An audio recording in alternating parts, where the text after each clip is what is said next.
Halo semua, dan selamat datang di Kerasukan.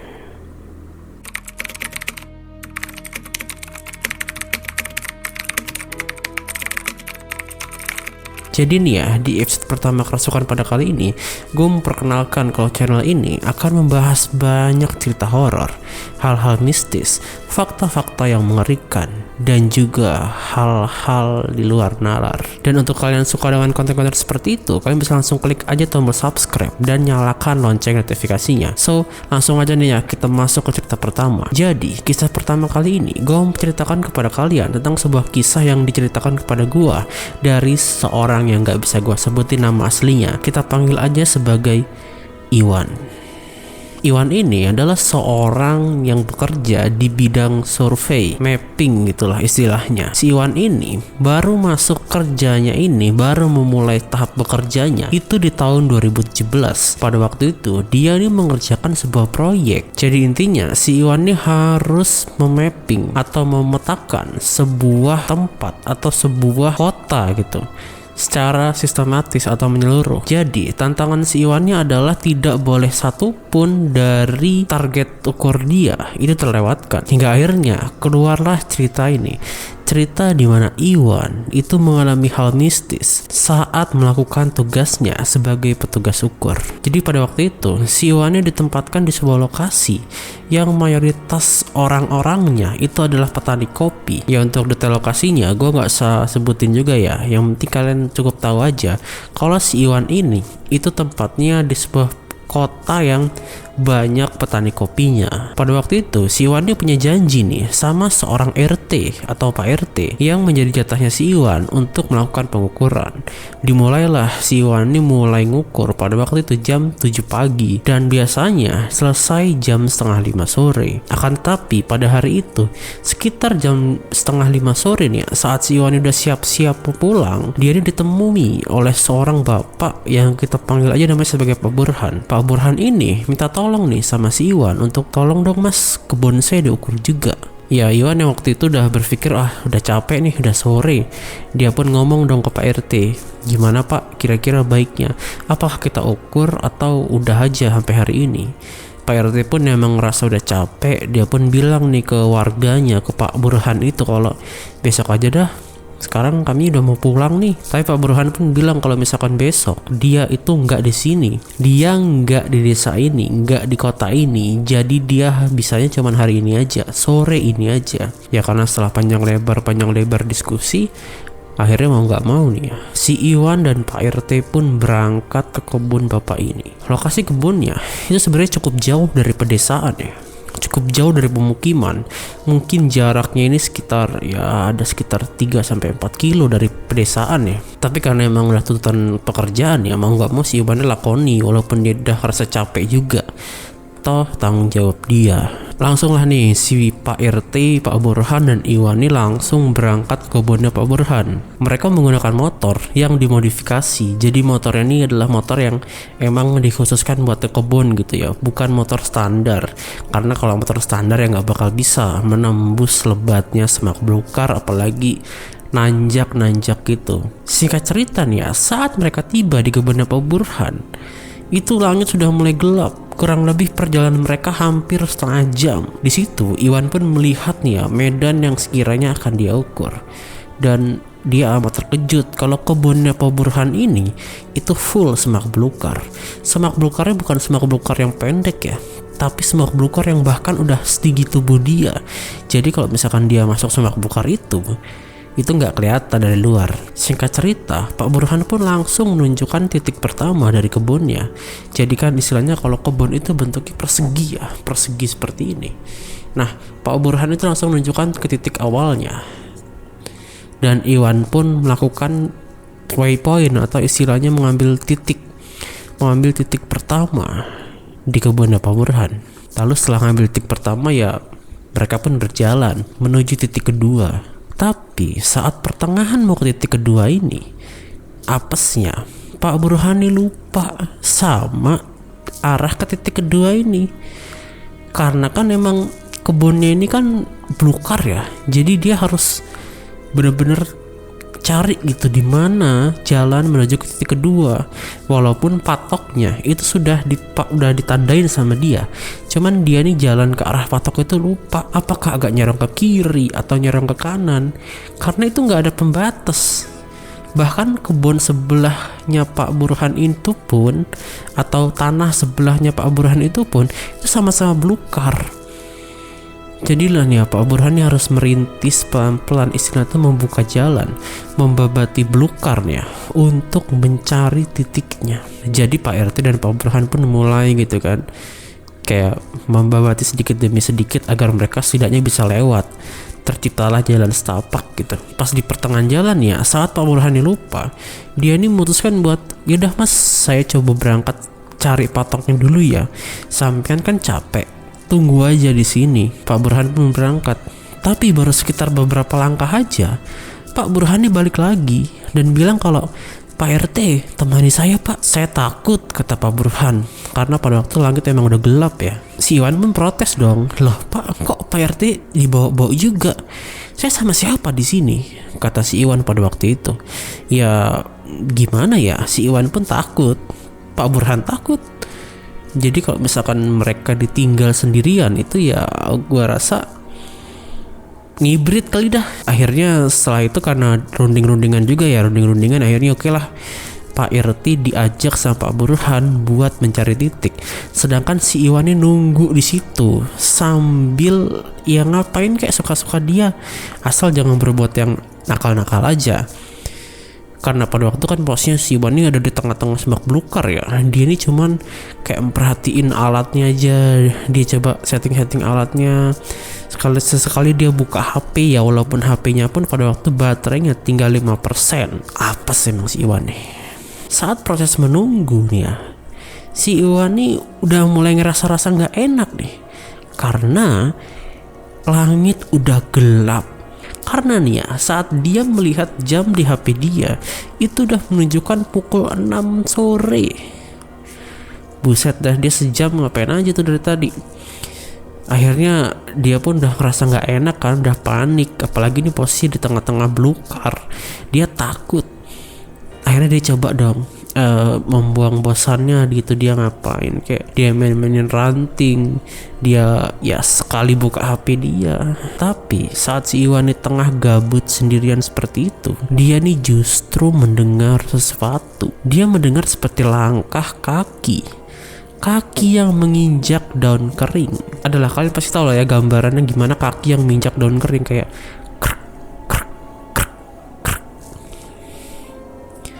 tapi arahnya ini dari belakang, dari tempat dia berangkat tadi.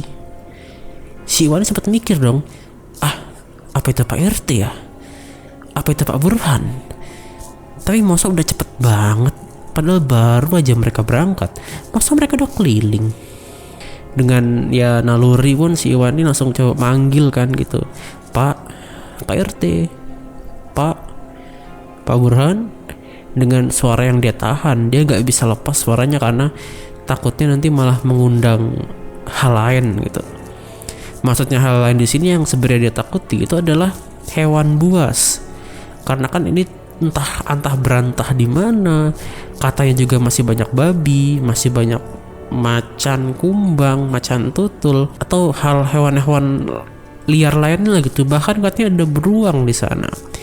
Jadi si Iwan pun coba gitu menjaga suaranya biar nggak didengar sama makhluk-makhluk buas atau hewan-hewan liar gitu. Terus suara itu semakin lama makin dekat nih ke arah si Iwan. Suara langkah kaki yang benar-benar mencekam nih ya, kata si Iwan. Suara langkah kaki yang benar-benar makin mendekat. Si Iwan ini makin panik dong. Dia takut, apa itu? Dia ini mikir kalau itu hewan gitu, karena kan gak mungkin ada manusia di tengah-tengah hutan seperti ini, tengah-tengah belukar seperti ini selain dia, Pak Burhan dan Pak RT. Akhirnya si Iwan pun makin menguatkan di suaranya dan memanggil Pak RT. Pak RT, Pak. Makin ngegas nih si Iwan, hingga akhirnya semakin dia kuat manggil. Akhirnya ada jawaban dari Pak RT. Pak RT pun bilang kalau, Mas, iya mas, saya di sini mas. saya di sini mas. Itu mas ikuti aja jalan yang tadi saya buat mas. Iwan pun harus agak lega dong, dia ada nih yang jawab dia nih. Akhirnya dia pun memutuskan buat mulai berjalan mengikuti jalan rintisan yang dibuat Pak RT dan Pak Burhan tadi. Dia pun mulai jalan pelan-pelan dengan suara langkah kaki yang mengikuti di belakangnya. Tapi saat tiba di satu titik nih ya, si Iwan nih melihat jalan rintisannya itu tiba-tiba bercabang. Si Iwan nih panik dong, lah ini jalannya yang mana, ke kanan atau ke kiri? Dia teriak lagi dong ke Pak RT, kalau Pak ini kemana jalannya Pak, kanan apa kiri Pak? Dengan suara yang makin ngegas nih ya, karena dia udah mulai panik banget. Dia ngerasa kalau dia buang-buang waktu, mungkin nyawa dia terancam gitu kan. Pak RT pun menjawab, iya mas, ikuti aja mas, nggak ada jalan cabang kok mas, ikuti aja mas, ikuti mas. Mungkin Pak RT pun agak panik ya pada waktu itu, karena takutnya ada apa-apa nanti malah dia tanggung jawab gitu kan. Akhirnya si Iwan pun memutuskan buat ikut jalan sebelah kanan ya. Nah setelah dia jalan ke sebelah kanan, dia kok ngerasa kalau makin lama belukarnya ini makin sempit ya. Yang tadinya itu bisa dia lewati dengan santai aja gitu kan, dengan tubuh yang gak usah dikecil-kecilkan lah gitu istilahnya, dia sekarang harus agak sedikit meringkuk nih jalannya nih. Alat yang tadinya dia bawa seperti ini jadi begini, harus di depan sekarang. Ya si Iwannya agak panik dong, dia pikir waduh takutnya salah jalan, tapi kan ini rintisan, siapa lagi yang rintis? Dia lihat nih kalau di bawah di kakinya itu, di ranting-rantingnya itu bentuknya lancip, berarti kan ditebas menggunakan benda tajam. Si Iwan pun teriak lagi dong, Pak, di mana ini Pak? Kok nggak ketemu Pak? Tapi tiba-tiba ada yang menjawab nih dari depan di Iwan nih, iya mas, terus aja jalan. Oh iya pak, ucap si Iwan.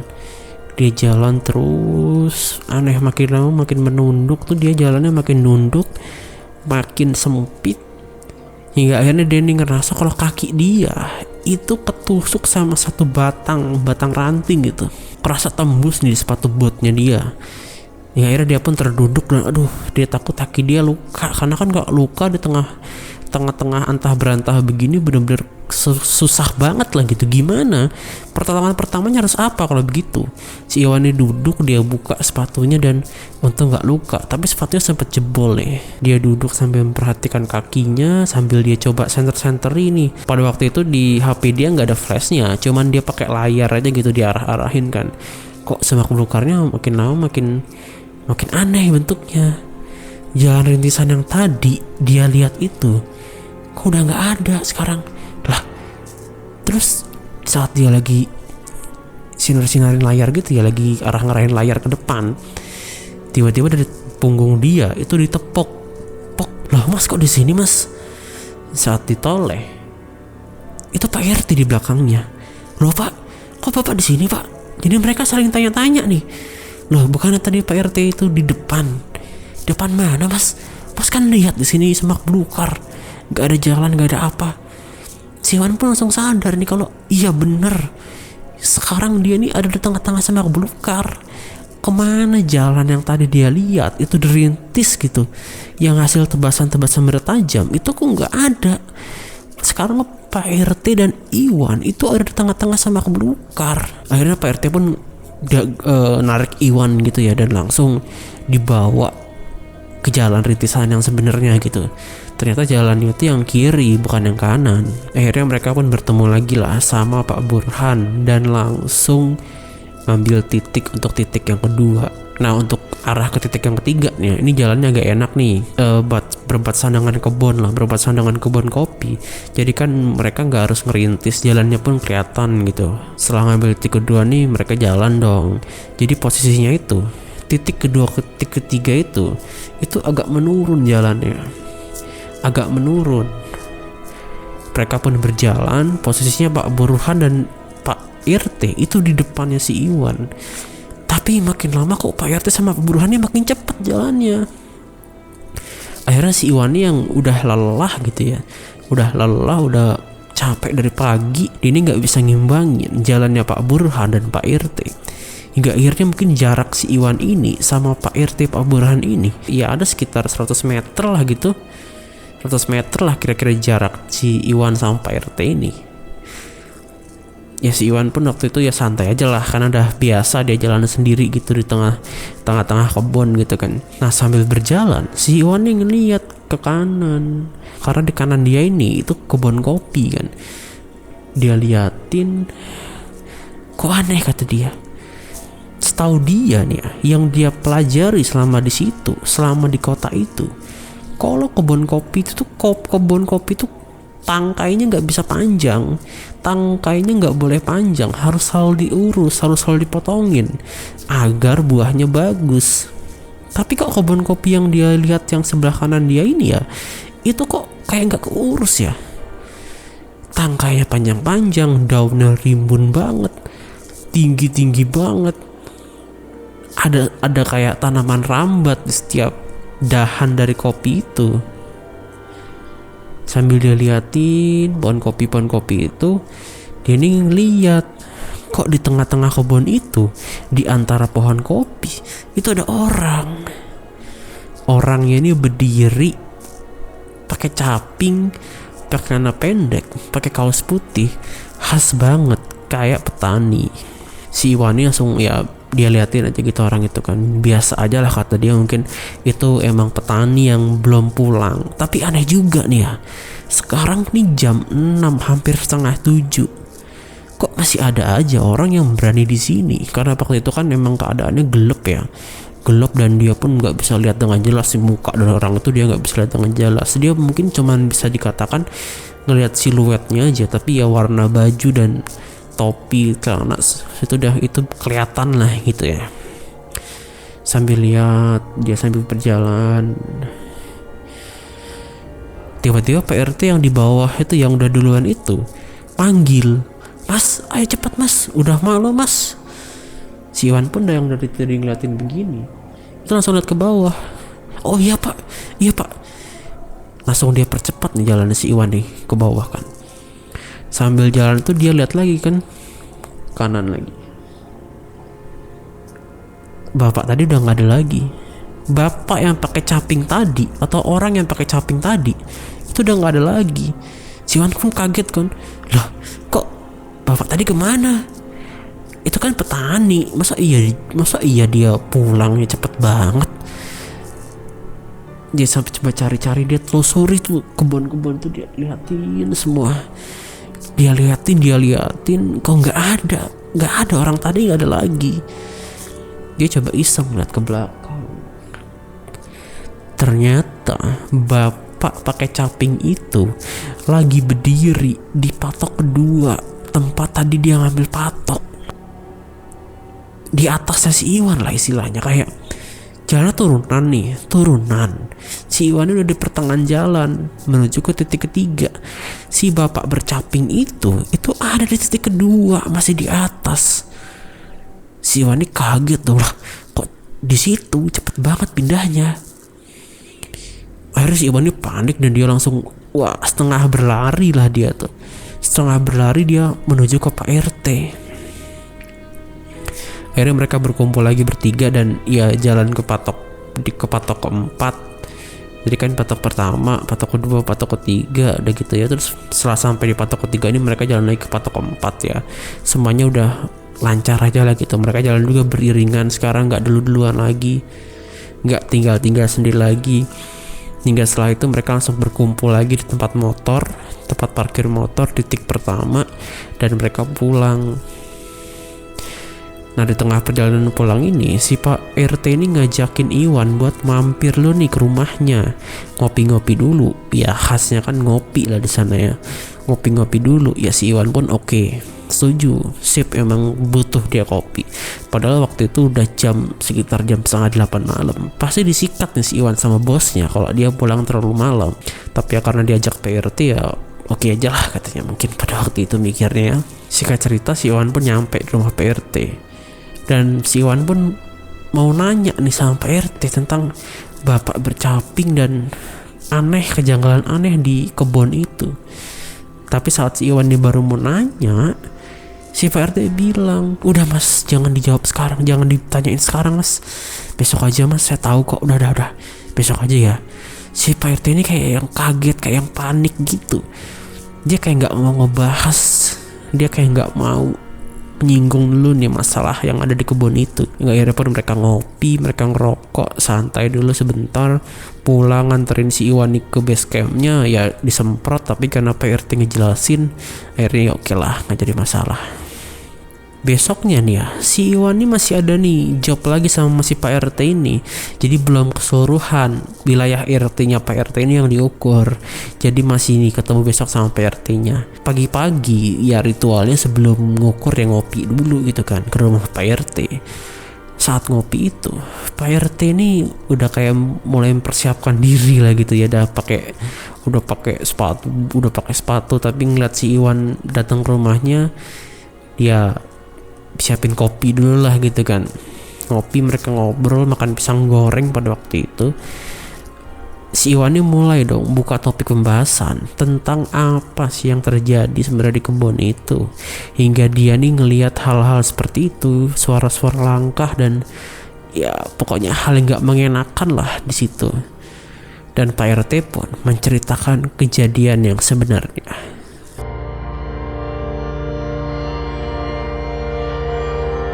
Jadi nih ya, dulu sebenarnya kebun belukar dan kebun kopi yang ada di sebelahnya itu adalah satu kesatuan, milik satu orang, milik salah satu, ya bisa dikatakan orang berduit lah di desa itu gitu. Tiba-tiba orang itu meninggal. Tapi sebelum meninggal, orang itu memberikan wasiat nih, kalau kebun yang ada di situ itu dibagi dua anaknya.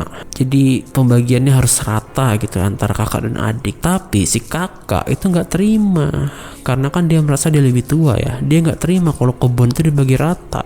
Akhirnya kakaknya ini pun kayak ya ribut sama adiknya, terus sempat dibawa ke jalur hukum, terus ya bersih tegang dan lain-lain, tapi tetap kalah karena kan emang udah wasiat ya, udah persetujuan gitu dari orang tuanya sebelum meninggal. Hingga akhirnya karena merasa kalah dengan segala upayanya, si kakaknya ini itu menaruh sebuah santet atau teluh lah gitu di kebunnya itu, agar siapapun yang datang ke kebun itu digangguin sama sosok mistis. Dan ini berdampak juga sama kebun itu, sama kebun kopi yang di sebelahnya itu. Itu kenapa kebun kopi sebelahnya itu kayak nggak keurus, karena nggak ada yang berani ngurus. Bahkan pemiliknya aja itu jarang banget ke situ, takut saat dia membayar orang untuk mengurus, orangnya pun nggak betah. Ya akhirnya sekarang kalau misalkan panen aja gitu, berbuah aja baru dipanen rame-rame, setelah itu ya udah nggak ada yang motongin daunnya, nggak ada yang bersih-bersih situ, tinggal aja gitu seadanya aja lah, dapatnya berapa. Terus Iwan ini nanya ke Pak RT, lah Pak, terus Pak Burhan siapa? Jadi Pak Burhan ini sebenarnya pembeli dari kebun itu.